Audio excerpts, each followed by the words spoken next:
What's up, you guys? Welcome back to the channel, welcome back to another video, and welcome back to Vic Drives. So behind me is my 2004 Chevy Corvette Z06. And I'm gonna do a 1-year review. So for those of you that are new to the channel, I did a 6-month review, which you can find up there, one of the corners. I don't remember. It's been a while since I've made a video. So I bought the car on February 13th, 2021, and it's February 12th. So I'm filming 1 year after buying the car, but you'll be watching this a little after that.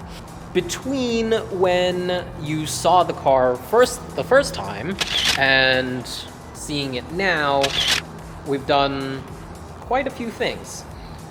So I'm gonna kind of just walk around the car and show you what I've done to it, and then we'll talk costs, because I didn't do that in the 6-month video, and I feel like that's something that might be interesting, because I know a lot of younger people are starting to buy these cars now, and you know, you might be curious what insurance costs are, what gas costs are, parts and this and that and yada yada yada. So walking around the car, the first real thing that I did was the shifter, but I'm at the back of the car, so we're gonna do the back of the car first. So I did the tail lights right here. I swapped them out for LEDs.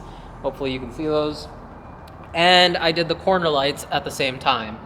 So this one was cracked. And also, yes, I understand my car is dirty. It's winter in New England and I'm still driving it. So if that triggers you, I'm sorry. And actually, I'm not sorry at all. It's been a blast. So I did both corner lights right there. Obviously, we did wheels, not tires in the back, but we did tires up front.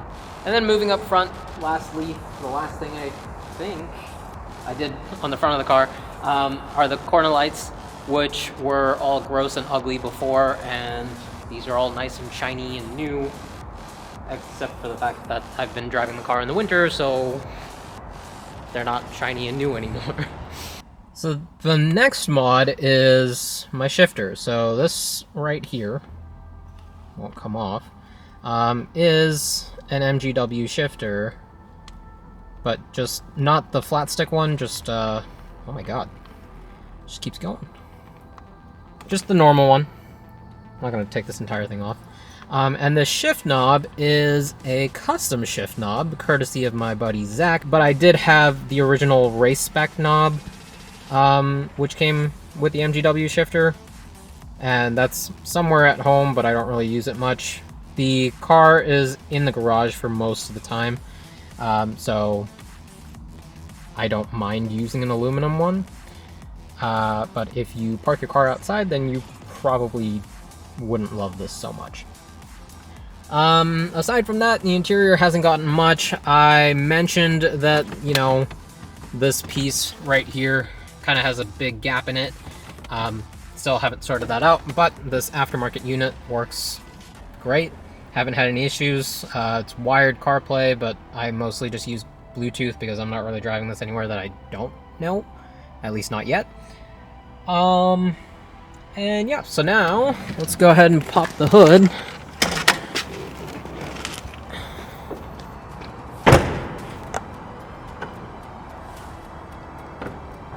So under the hood is where most of the change happened, but it's not all visual, or visible, rather.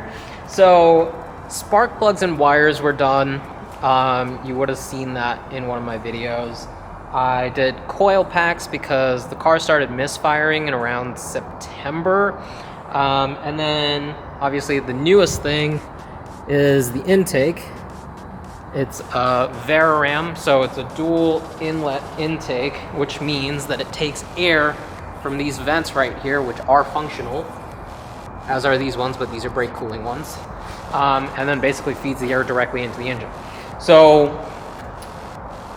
there has been some issues with Walkaround intakes in the past, more so that like the air is kind of turbulent, and the engine doesn't seem to love that. So there's a mesh grill from Haltech Haltech.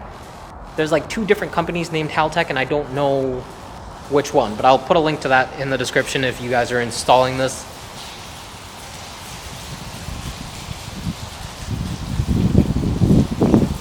Do your thing.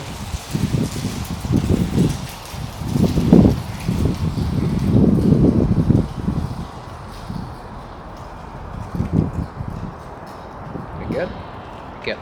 Alright, so there's 2 companies called Haltech, and I'm not sure which one is which, but one of them makes Corvette parts and the other one's in Australia.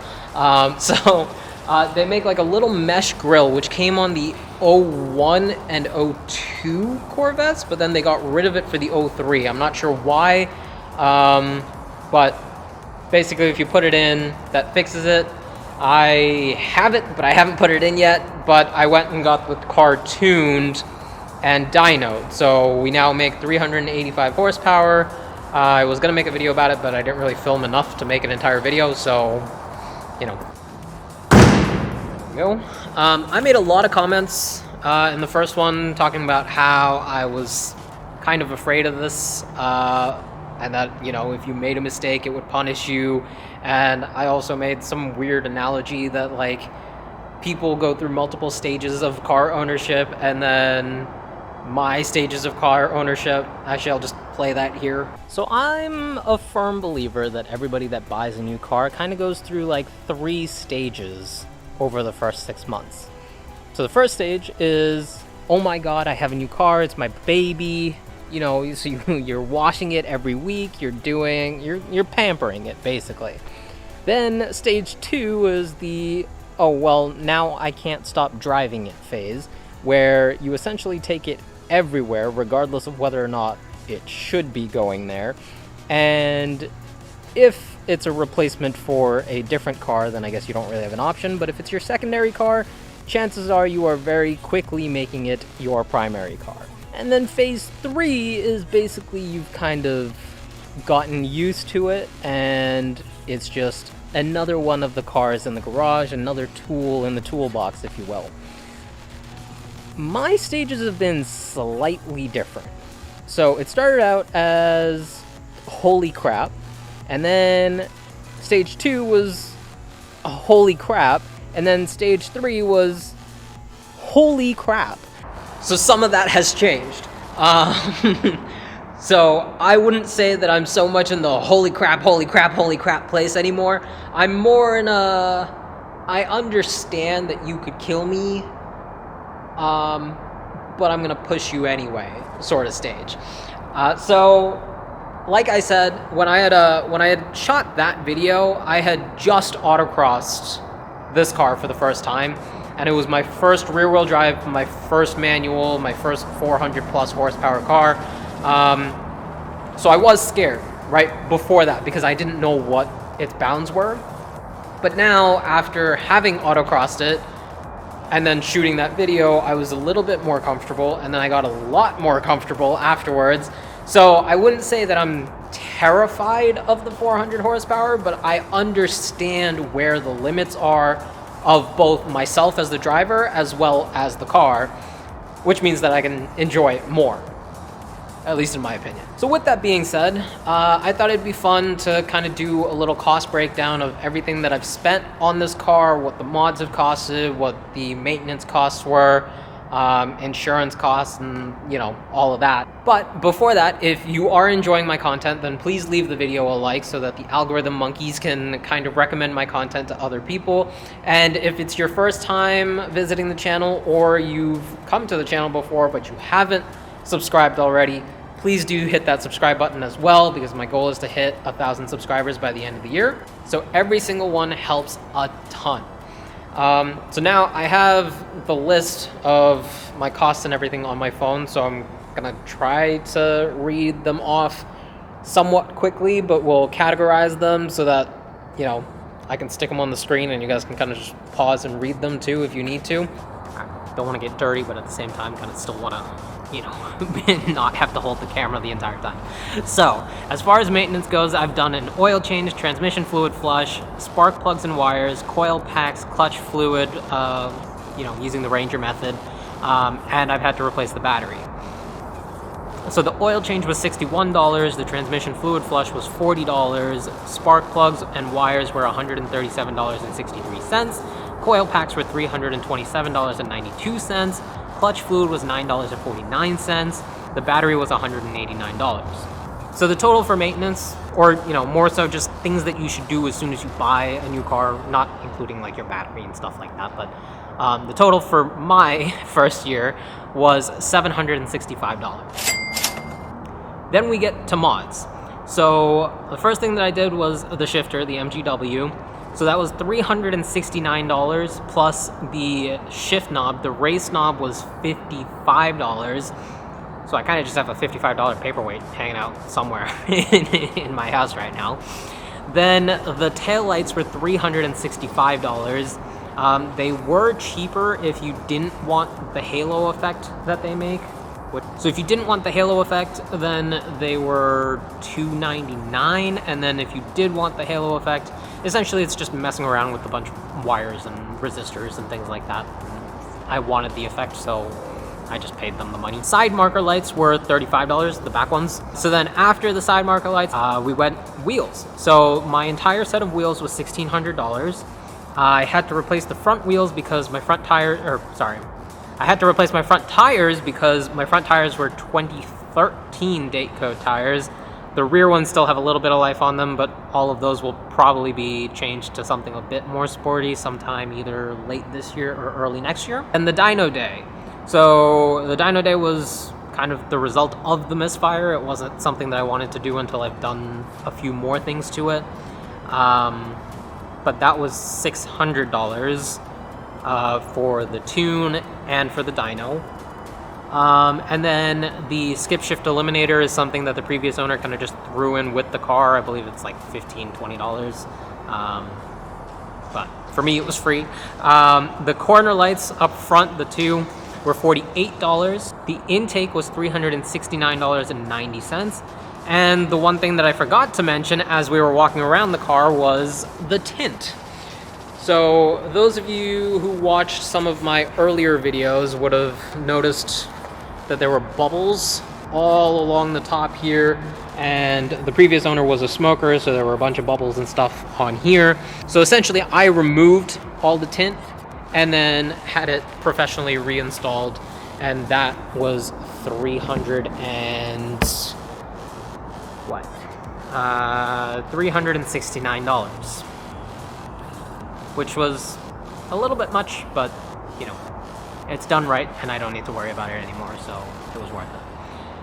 So the total for mods that I've spent in the last year, $4,253.90. I'll be honest, I didn't think it was that high, and now that I see that number, it's whatever. But I did sell the wheels and I sold a few other parts, so I guess it's not that bad, but it's still kind of bad. All right, so in terms of gas, the car was sitting for a good chunk of the month of November and a little bit of December because of the misfire, and I was just trying to, diagnose the problem and get parts and stuff. So I've only put like 3,500, 4,000 miles on the thing since I bought it. So gas for that, they weren't always full tanks, but $733.71. That's kind of a useless number because everybody's gas prices are different, especially now where like California you get like $6 and here it's like $4, and somewhere else it might be like $3. So let's ignore that number, but I just, I had it, so I'm giving it to you. Insurance. I was 23 when I bought the car. I'm 24 now. I had comprehensive coverage and collision on the car. It was fully covered, but I did have it as my pleasure car, not necessarily my daily driver, so there's a reduced rate there. So for me, for 1 year of coverage on this car was $628.20. So my 1 year total for everything was $6,380.81 plus my purchase price, which was $21,000-ish. Damn!